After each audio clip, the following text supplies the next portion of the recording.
Kwan mag ji mayudo kod midhusi mar korona pod medore pacho ka kwan matinende oyango ni ji 132 yudi gi midhusi ei thuolo mar seche 24. Ji ma kwan giromo 1,187 manopime pacho ka mangima ei thuolo no. Kaunti ma Nairobi ema pod otelo kod kwan mag ji maromo 83 mane ogamo midhusi mar COVID-19.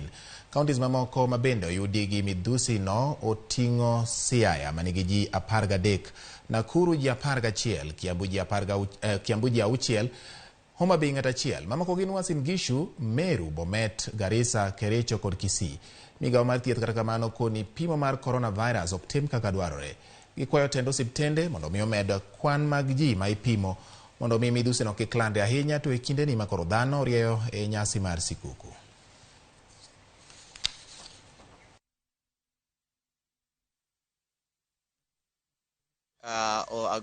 Increase in the number of positivity rate of COVID-19 in the last 3 or so weeks, and this has been sustained, of course, believing that we have a new wave of COVID-19, because we've moved from a low of 0.1% positivity rate. I think at some point went to up to 15% positivity. We are now seeing a drop. It's coming down. But also our testing is wanting. We are testing under 1,000 cases a day, which is fairly low, below our usual target for population. For us to say indeed we have epidemic control or we are in a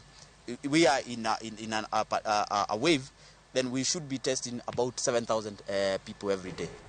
Korwadhiane nyaka e boma ma Kisumu. Gavana mar kaunti ma Kisumu Ngire Peter Anyang' Nyong'o oyango ni gidhi chuogo board moro ma ochung'ne solo osuru e kaunti ma Kisumu mar neno ni kaunti no yudo osuru moromo kendo dino rode